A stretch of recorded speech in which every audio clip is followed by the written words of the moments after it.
Gandang araw na mga kabutcher. Ganito pala kayo maghiwa dito ng itong parts na to. Bali gagawin ko 3 parts to kasi nga ano to, outside. Bali yung parts na 3 nito, unahin ko itong shank. Bali may shank to, silver side, tsaka yung iron. Yan, unahin ko itong ano dito, pinaka shank niya dito sa dulo. Yan ang shank. Susunod ko naman itong iron. Bali magkadikit-dikit pa siya. Dikit-dikit pa sila nung binunlis.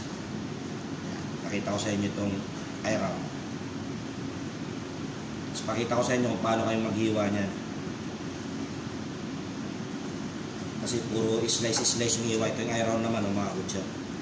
Bali itong parts dito, ito yung silver side. Itong buo na to. Yan. Tingnan nyo yung itsura ng silver side. Yan. Ganyan yung itsura niya. Bali slice ko siya sa paano kayo mag-slice dito sa aming butchery shop. Trim lang tayo ng konti.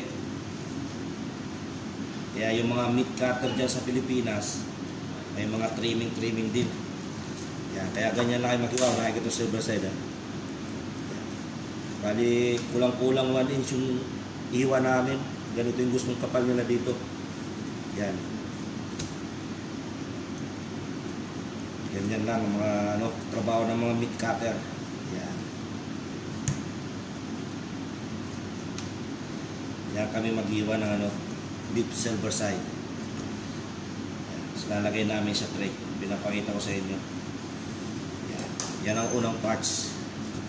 Sunod natin itong iron, mga kabutcher. Kunting trim.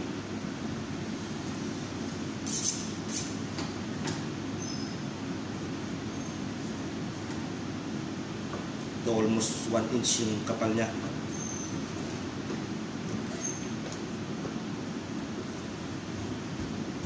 Kita nyo yan. Ganyan ang itsura niya, mga kabutcher. Yes, Peros Bay, how are you? Yan, kita nyo. Ganyan ang itsura ng iron. Sunod natin itong shank. Mga boneless na ito, mga kabutcher. Kunting trim lang.